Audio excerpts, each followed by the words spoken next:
बिस्मिल्लाहिर्रहमानिर्रहीम। Let's start the derivation. वो derivation में हमारे जो टारगेट्स हैं they are equation of instantaneous velocity, equation of height, equation of time of flight, time to reach summit and equation of range. ये various targets हैं जो हमें अचीव करने हैं। ठीक है, इन टारगेट्स को अचीव करने के लिए हमें ये याद रखना होगा कि कौन कौन सी इक्वेशंस ऑफ मोशन हमें अप्लाई करनी होगी। और रिमेंबर, क्योंकि ये 2 डायमेंशनल मोशन है, लिहाजा इक्वेशंस ऑफ मोशन तो हम अप्लाई करते हैं ना, तो क्या वो 2D मोशन पे एप्लीकेबल है? नहीं। तो हमें क्या करना होगा? 1 डायमेंशन। तो हमें x और y में स्प्लिट करना होगा मोशन को। मोशन के रेक्टेंगुलर कंपोनेंट्स बना देंगे, x component and y component, और x और y कंपोनेंट में स्प्लिट करने के बाद हर कंपोनेंट को अलग अलग ट्रीट करके उस पर इक्वेशन ऑफ मोशन अप्लाई करेंगे। अच्छा, हियर इज द ट्रिक। आपको कोड पता है प्रोजेक्टाइल मोशन का? The code is 1 2 3 and 1 2. What do you mean by this code? Yes. इस ऑर्डर को अगर आप याद रखें तो देखिए ये 5 डिजिट्स हैं और ये 5 टारगेट्स हैं। इंस्टेंटेनियस वेलोसिटी फाइंड करने के लिए आपको फर्स्ट इक्वेशन ऑफ मोशन लगानी चाहिए, इक्वेशन ऑफ हाइट फाइंड करने के लिए second, time of flight find करने के लिए थर्ड इक्वेशन ऑफ मोशन, और time of equation of height find करने के लिए सेकंड, और इसके लिए टाइम ऑफ फ्लाइट के लिए भी सेकंड है। As I remember, equation of height के लिए third is 1 3 2 and 1 and 2. The code is 1 3 2 1 2.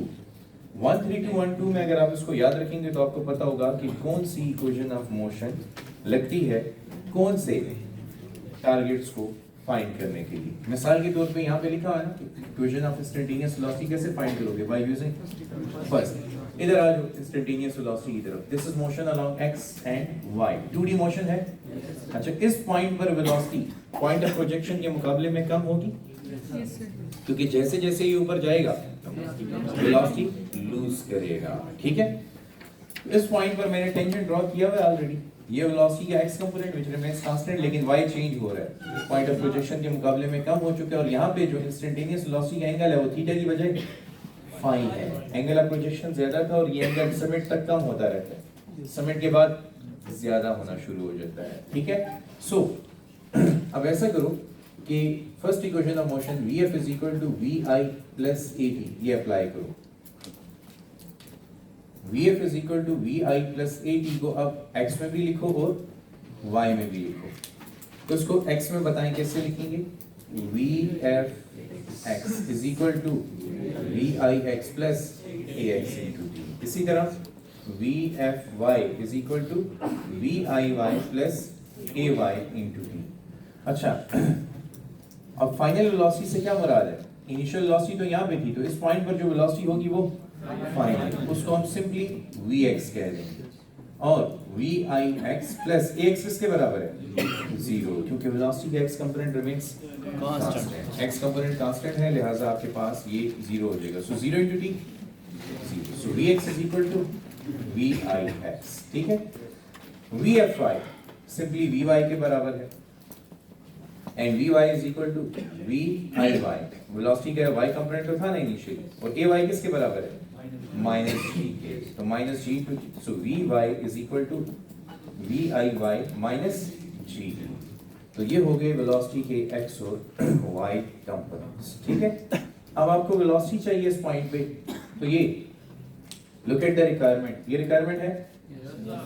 अब ये आपको फाइंड करना है और ये दोनों गिवन है ना, तो बताओ क्या करोगे? v कैसे फाइंड करोगे? Pythagoras theorem. Yes, exactly, apply Pythagoras theorem.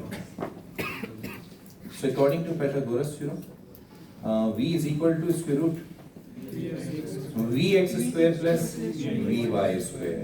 Vi नहीं, क्योंकि Vi पॉइंट ऑफ प्रोजेक्शन पे था। अब तो हम किसी भी पॉइंट पर वेलोसिटी फाइंड कर रहे हैं ना, इंस्टेंटेनियस वेलोसिटी। सो इसमें Vx और Vy की वैल्यूज पुट करनी है। ठीक है, सो ऐसा करते हैं, ये बना दें इक्वेशन नंबर 1, ये इक्वेशन नंबर 2 और ये इक्वेशन नंबर 3।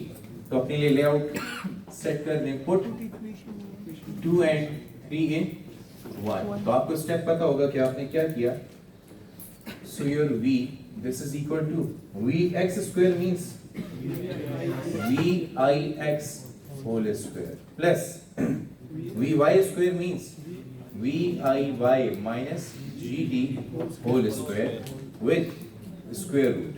ऐसा है? Yes, sir. ओके अब Vix की वैल्यू क्या है? Vi cos theta. Vix is Vi cos theta whole square plus ये देखो ये Vi sin theta minus Gt whole square. ठीक है, अब फॉर्मूला हम ओपन करने की कंडीशन में आ गए. पहले तो स्क्वायर ऑपरेट कर रहे हैं, यहाँ पे तो सिंपल स्टोरी है ना. Vi square cos square theta plus ये a minus b whole square का फॉर्मूला है. Yes, sir. So a minus b whole square is a square plus b square minus 2ab. So a square is vi square sin square theta plus b square which is g square t square minus 2 a क्या है? vi sin theta और b क्या है? g t है. ठीक है, ये इसके आर्ग्यूमेंट में नहीं है इसलिए मैं इसको ब्रैकेट में थीटा साइन जो है सब थीटा पे ऑपरेट कर रहा है. ओके, अब जरा और से देखो इधर, इन दोनों में कॉमन vi स्क्वायर, इसको कॉमन ले लो. ठीक है, so v is equal to square root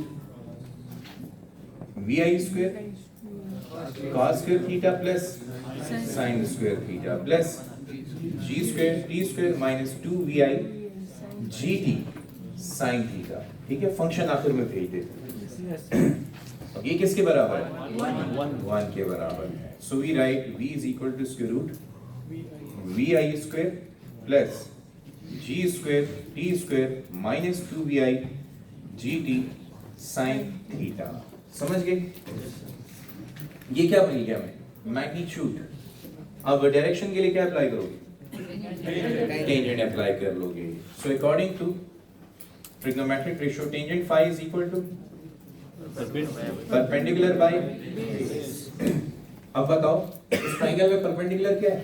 Vy और बेस क्या है? Vix और एंगल तो ऑलरेडी हमने phi चूज किया है. सो phi is equal to tangent inverse of perpendicular Vy and base Vx. ठीक है, सो phi is equal to tangent inverse Vy की value Vi sin theta minus gt upon vx की value vi cos theta. तो अगर आपको याद हो तो ये तो हमने यहाँ पे लिखे हैं vix और vy. समझ आ गई? तो ये हो गई डायरेक्शन. अब बताओ इंस्टेंटेनियस वेलोसिटी फाइंड करना कोई मुश्किल था? नहीं. अंडरस्टैंड ये करो इधर की क्या थी. मैंने पहले मैथमेटिक्स से शुरू की, हालांकि ये चैप्टर 2 में बड़ी दफा करवाया हुआ है मैंने आपको. रेक्टेंगुलर कंपोनेंट मेथड है ना, बस रेक्टेंगुलर कंपोनेंट में रिजॉल्व करो. पाइथागोरस थ्योरम और ट्रिग्नोमेट्रिक रेशियो टेंजेंट थीटा. देखो स्टार्ट यहां से है डायग्राम से. डायग्राम में आपको पता हो कि आप क्या कर रहे हैं तो मैथमेटिक्स तो खुद ब खुद उसके पीछे जाएगी.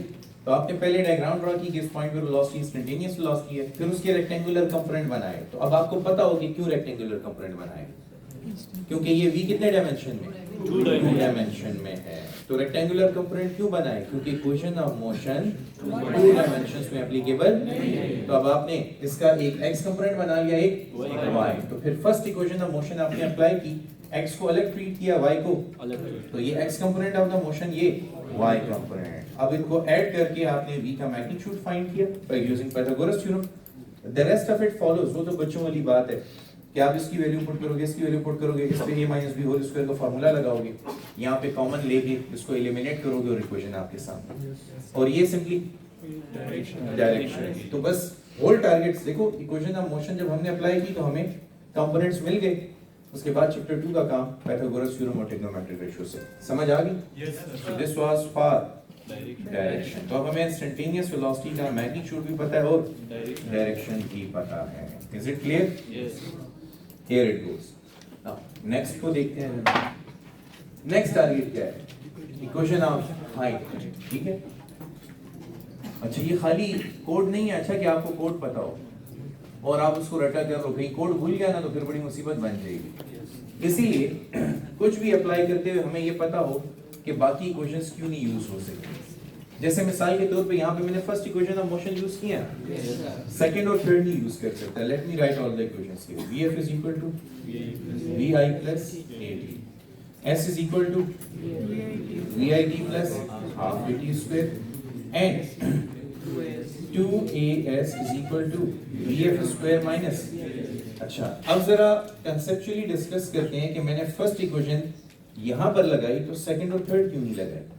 जब मैं प्रोजेक्टाइल को लॉन्च करता हूँ तो मुझे दो वेरिएबल्स पता होते हैं, एक कितनी वेलोसिटी से लॉन्च किया गया और कितने एंगल पे। मतलब अगर मैं आपको कहूँ तो मुझे पोलर फॉर्म पता है, समझ आएगी नहीं आई?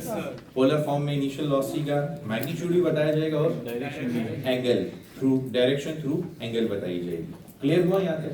अब मुझे जो भी इक्वेशन लगानी है उससे मेरे पास ये दो नोन फैक्टर्स होंगे, इन दो नोन फैक्टर्स की बेसिस पे मेरा फाइनल रिजल्ट कैलकुलेट होगा। अब इधर देखो, इनिशियल वेलोसिटी का मैग्नीट्यूड मुझे पता है और एंगल भी पता है कि नहीं? yes, तो VI पता है। जरा इस इक्वेशन को गौर से देखो, VI पता है, yes, G पता है, yes, VI पता है, G पता है, थीटा पता है, T तो आप खुद बताओगे कि लॉन्च करने के कितने सेकंड्स के बाद मुझे वेलोसिटी चाहिए। आप कौन सी वेलोसिटी फाइंड कर रहे हो? तो फॉर एग्जांपल आपने लॉन्च कर दिया प्रोजेक्टाइल को, तो 4 सेकंड के बाद इसकी वेलोसिटी क्या होगी, 10 के बाद क्या होगी, 50 के बाद क्या होगी, वो यहाँ पे अगर आप पुट कर दो तो आपको वेलोसिटी का मैग्नीट्यूड मिला है in terms of known factors.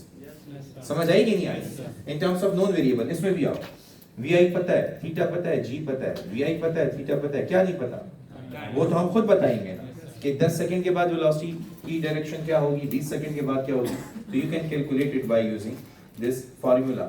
अब इधर आओ, अगर मैं second equation of motion use करूं तो मुझे तो वेलोसिटी नहीं पता ना मुझे ये पता है कि ये कितना डिस्टेंस कवर करेगा।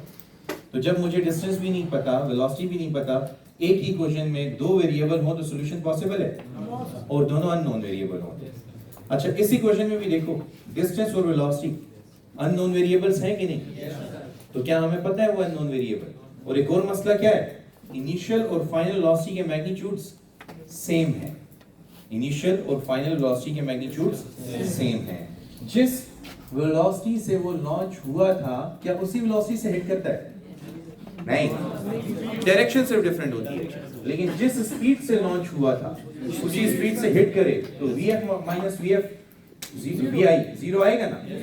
तो फिर तो आप वेलोसिटी फाइंड ही नहीं कर सकोगे। वेलोसिटी का मैग्नीट्यूड, इंस्टेंटेनियस वेलोसिटी का मैग्नीट्यूड इस इक्वेशन से फाइंड नहीं कर सकोगे।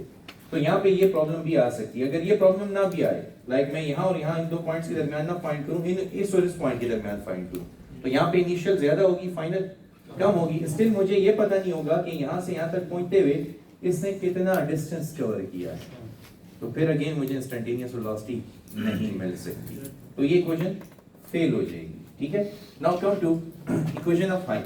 इक्वेशन ऑफ हाइट के लिए दोबारा बताओ, फर्स्ट इक्वेशन यूज हो सकती है? नहीं, तो ये तो गई मजे से, ये निकल गई यहाँ से। अब या तो सेकंड है या तो थर्ड है। बिलफर्ज अगर मैं सेकंड इक्वेशन यूज करूं, बिलफर्ज अगर मैं सेकंड इक्वेशन यूज करूं तो क्या मुझे पता है कि बॉडी ने इस पॉइंट से इस पॉइंट तक पहुंचते हुए कितना टाइम लिया? This is the height. तो जब टाइम नहीं पता तो फिर ये इक्वेशन यूज हो सकती है, तो फिर क्या करोगे?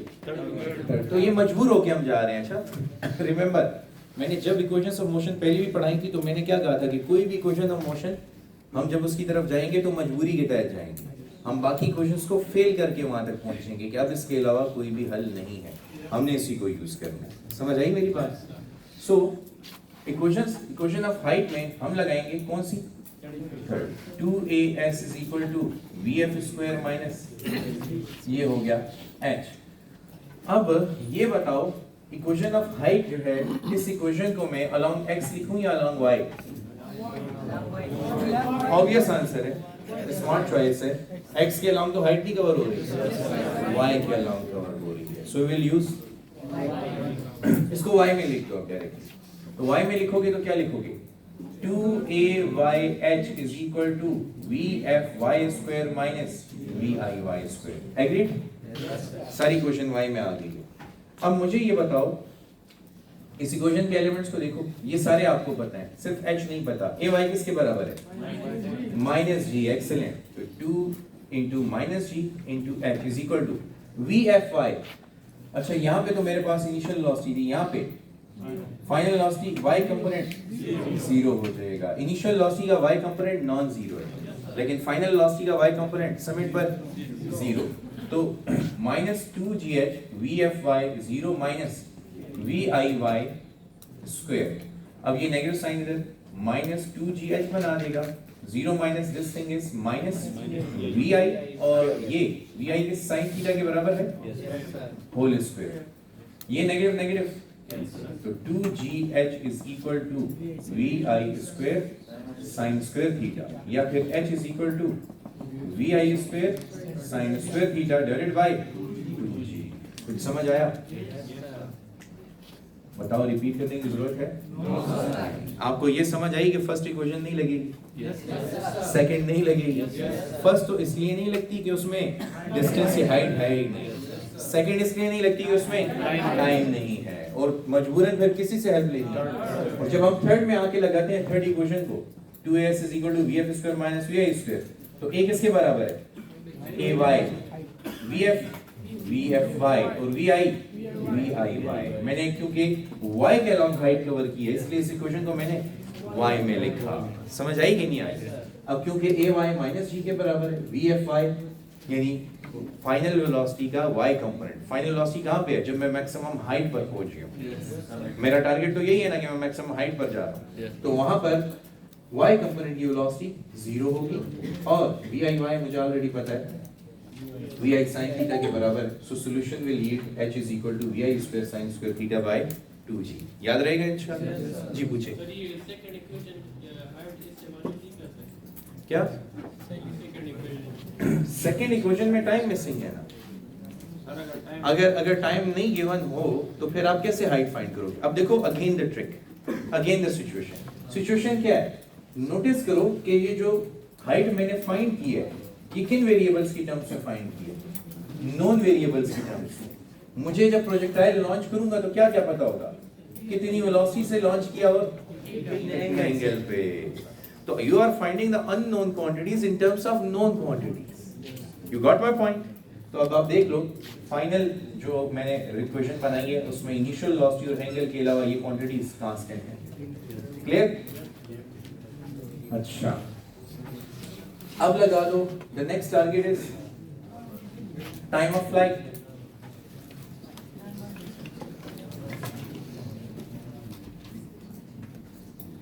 तो टाइम ऑफ फ्लाइट फाइंड करने के लिए कैपेबिलिटी से हम रिप्रेजेंट करते हैं। कौन सी इक्वेशन लिखी हुई है? हाँ, सेकंड।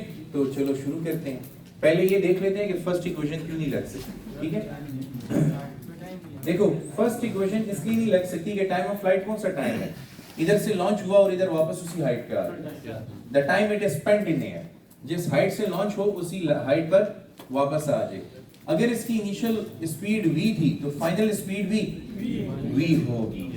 तो अब बताओ, अगर मैंने पहली इक्वेशन लगा दी तो ये दोनों कैंसिल होके जीरो बचेगा। at is equal to 0, तो क्या टाइम मिल सकता है? नहीं, t equal to 0 आ जाएगा, which is wrong। तो पहली इक्वेशन फेल हो जाएगी। ठीक है, अच्छा अब हम लगा रहे हैं थर्ड में भी वही मसला है कि नहीं? थर्ड में टाइम भी नहीं है, और देखो ना इनिशियल और फाइनल स्पीड तो सेम है ना, तो रिजल्ट क्या आएगा? जीरो। तो ये कैंसिल हो जाएंगे, लिहाजा मजबूरन कौन सी इक्वेशन लगानी पड़ेगी? s is equal to vit plus half at square। समझ आई बात? चलो अब बताओ, इसको x में लिखूं या y में? y में लिखते हैं। It is a time spent in air. x में लिखने में एक मसला हो सकता है, वो भी डिस्कस करते हैं। पहले जरा इसको स्प्लिट करते हैं।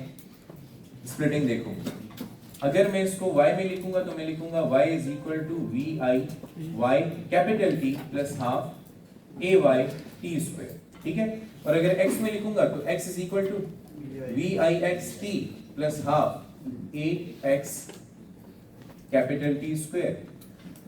फाइंड करना है टाइम। अब जब मैं इसको y में लिखता हूं तो मुझे एक बहुत बड़ा फायदा होने वाला है बनिस्बत x के नुकसान के। इधर देखो, what is the net vertical displacement when projectile comes back to its come back to the same height from where it was launched. जब प्रोजेक्टाइल इधर देखो सारे, जब प्रोजेक्टाइल लॉन्च हुआ तो जितना वो ऊपर गया वापस उतना नीचे आया। तो जितना ऊपर गया था उतना नीचे आ गया, तो नेट वर्टिकल डिस्प्लेसमेंट क्या होगी? जीरो। लेकिन क्या जितना वो आगे गया था उतना पीछे आया? नहीं। तो ये जो x है it is the range of the projectile, लेकिन जो y है that is height, that net height is, क्योंकि ऊपर जाते हुए पॉजिटिव और नीचे जाते हुए। अब मुझे ये तो नहीं पता ना कि इसने कितनी रेंज कवर की है, तो ये क्वेश्चन फिर अप्लाई नहीं हो सकेगी, क्योंकि मुझे ये नहीं पता कि टाइम t के दौरान इसने कितना डिस्टेंस x कवर किया है, लेकिन टाइम t के दौरान नेट डिस्टेंस क्या है, नेट डिस्प्लेसमेंट क्या है?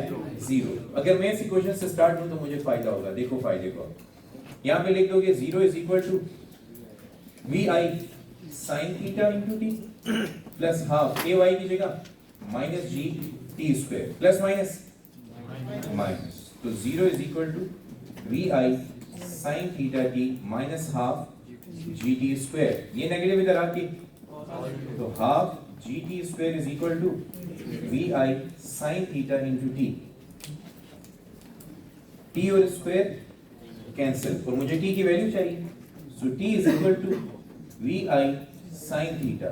अब ये 2 इधर मल्टीप्लाई हो जाएगा और g इधर डिवाइड हो जाएगा, तो t is equal to 2vi sin theta upon g। अब अगर देखो मैं यहाँ पे आता ना सॉल्यूशन के पीछे, तो मैं कहां पे स्टक होता? एक 0 है वो तो खत्म हो जाता, लेकिन t की वैल्यू क्या होती? x by vix। तो क्या मुझे x पता है? नहीं। लेकिन इस इक्वेशन में देखो again unknown quantity in terms of known quantity आई कि नहीं? तो कमाल इसमें यही था कि मैं जब भी कुछ फाइंड करूंगा यहाँ पे अननोन क्वांटिटी, वो इन टर्म्स ऑफ, और वो नोन क्वांटिटीज कितनी है टोटल? 2 है, एक इनिशियल वेलोसिटी और दूसरा उसका एंगल। समझ आई कि नहीं आई? अच्छा बताओ टाइम टू रीच समिट कितना होगा? यस, इसको 2 पे डिवाइड कर दो, बताओ क्या आएगा? vi sin theta divided by g। ठीक है। So sir can you have a picture of this please? जी जी इधर से डायरेक्ट हो सकता है क्या? आप क्वेश्चन लाउडली थोड़ा पूछें। हाँ, x में हम स्टक हो जाएंगे तो x की वजह देखो ना, एक सौ हमें पता है ना 0 है, तो 0 into anything becomes, ये सारा फैक्टर तो हाँ। चलो नेक्स्ट को देखो अब 1 2 3 3 टारगेट्स अचीव हो चुके हैं। टाइम टू रीच समिट के लिए फर्स्ट इक्वेशन से भी डेरिवेशन की जा सकती है। Time to reach summit is actually the half of time of flight, agree? इसको t half से रिप्रेजेंट करो, तो एक तरीका तो उधर आपने कहा कि अगर मैंने t half फाइंड करना है, यानी time to reach summit ts is equal to half of time of flight, t half ही कहते हैं इसे, तो हम क्या करेंगे? 2 vi sin theta upon g को 2 पे डिवाइड करेंगे, ये दोनों कैंसिल, तो vi sin theta by g आ गया। लेकिन अब एक बात का ख्याल करना, अगर पेपर में ये क्वेश्चन आया तो फिर आप क्या लिखोगे कि time to reach summit is half of time of flight, that's why it is equal to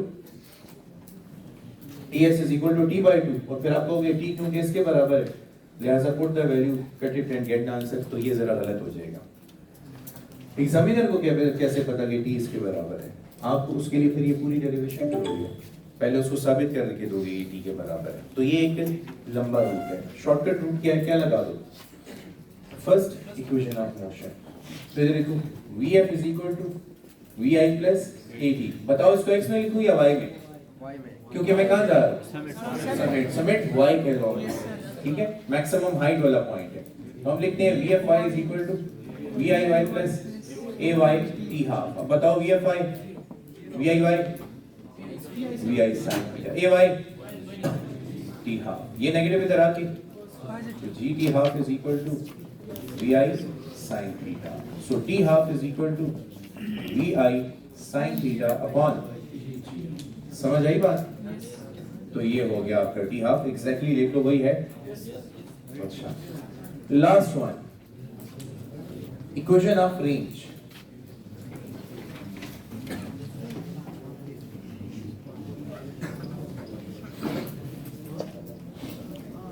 range is represented by are. अच्छा, रेंज फाइंड करने के लिए अगेन देखो, फर्स्ट इक्वेशन लग सकती है, हाँ थर्ड लग सकती है, नहीं थर्ड, एक मिनट, फर्स्ट तो फेल है क्योंकि उसमें डिस्टेंस है ही नहीं, and range is the distance covered along x axis, agree? तो देखो फर्स्ट तो नहीं लग सकती क्योंकि उसमें डिस्टेंस है ही नहीं, ये आपकी रेंज है, it is the distance covered along x axis. अब या तो सेकंड लगेगी या थर्ड लगेगी, क्या ख्याल है? अच्छा थर्ड को फेल करो पहले, इनिशियल और फाइनल स्पीड्स सेम है, इसलिए आप थर्ड इक्वेशन यूज, क्योंकि इधर देखो रेंज कवर करने के लिए यहाँ से प्रोजेक्ट हुआ था, यहाँ पे आया, तो यहाँ पे भी अगर स्पीड v है तो यहाँ पे भी v है, जितनी स्पीड ऊपर जाते हुए लूज करेगा उतनी नीचे आते हुए, तो थर्ड इक्वेशन एप्लीकेबल, तो मजबूरन क्या करोगे? Second. So we right s is equal to vixt plus half axt square. अब इसको x में लिखना है, ठीक है, सॉरी vit, पहले इसको s is equal to vit plus half at square लिखेंगे, अब इसको x में ले जाओ तो x is equal to vixt plus half axt square. क्यों? क्योंकि ये जो टाइम है यहां से यहां तक पहुंचने का टाइम ऑफ फ्लाइट के बराबर है कि नहीं? सो x की जगह r आ जाएगा, vix की जगह vi into t plus half x 0 into t square, 0 into anything, so you get r is equal to vi cos theta t. Is it clear? अब t की वैल्यू बताओ, vi cos theta into 2vi sin theta upon g को इधर ले आओ, vi को vi से multiply करो, तो ऐसा लिख देते हैं vi square, vi into vi square, ये दोनों vi मल्टीप्लाई हुए vi स्क्वायर, और 2 sin थीटा cos थीटा, और g को इधर रख देते हैं, ठीक है। नाउ यू मस्ट नो कि ये जो 2 sin थीटा cos थीटा ये किसके बराबर है? ये मैं आप लोगों को लिख के देता हूँ, फिर इधर आके बात करेंगे।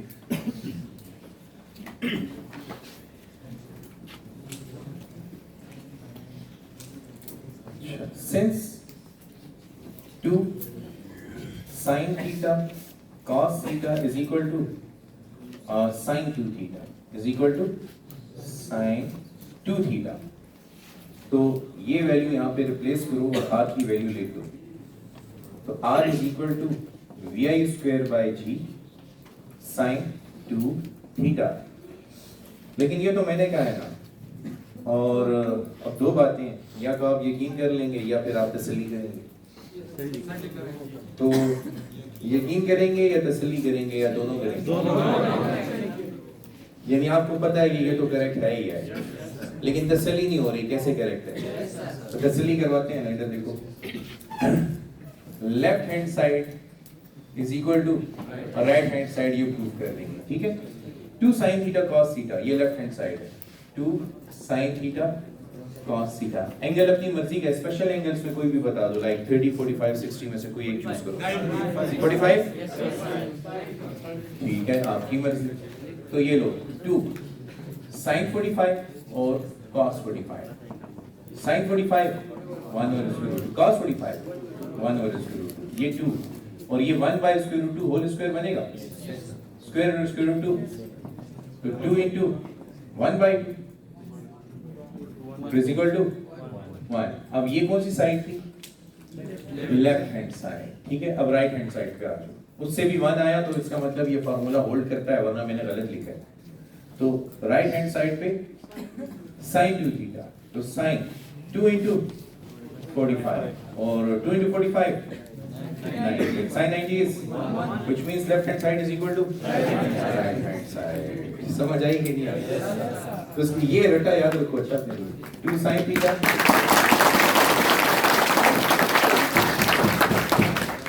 2 sin theta cos theta is equal to sin 2 theta. Simplified version है इसलिए हम इसको इस्तेमाल कर रहे हैं। ये रहा आपका रेंज का फॉर्मूला, और अब आप नोटिस करो, all targets achieved? Yes sir। And it didn't took, as I remember, it didn't took more than 15 minutes। हमने सारी क्वेश्चंस डिराइव किए। Remember, मैंने सिर्फ ये नहीं बताया कि कौन से एक्सप्रेशन को डेराइव करने के लिए कौन सी इक्वेशन यूज करनी है, सिर्फ ये नहीं बताया, कोड नहीं बताया, मैंने ये भी बताया कि वही इक्वेशन क्यों यूज करनी है। फिजिक्स ये नहीं थी कि मैं सिर्फ ये डिस्कस करता, फिजिक्स ये थी कि एक पार्टिकुलर एक्सप्रेशन को डेराइव करने के लिए कौन सी इक्वेशन ऑफ मोशन क्यों यूज की गई थी। ये तो पेपर के लिए है, ये आप रट्टा लगा लो कि यार ये इसके लिए हमने याद करना है। 1 3 2 1 2 1 3 2 1 2, जिस तरह भी याद करते हो इस सीक्वेंस के साथ। लेकिन कब कौन सी इक्वेशन यूज हो रही है, अगर ये पता चल गया है तो फिर आपको इसकी जरूरत नहीं है। लेक्चर के शुरू में आपने देखा ना, मुझसे कोड गलत हुआ था, लेकिन आप देखो डेरिवेशन मुझसे नहीं गलत हुई, क्योंकि डेरिवेशन कॉन्सेप्ट बेस्ड है और कोड रट्टा बेस्ड है। इसलिए मैंने आपको कहा कि अगर आपको कॉन्सेप्ट समझ आ गया तो आप कहीं पे भी फॉल्टर नहीं करते, कहीं पे भी फेल नहीं होते, कहीं पे भी नाकाम नहीं होते। रट्टा नाकाम हो सकता है, वो मेरा भी हो सकता है, लेकिन कॉन्सेप्ट्स कभी भी फेल नहीं होते। समझ आई? Thank you very much for today.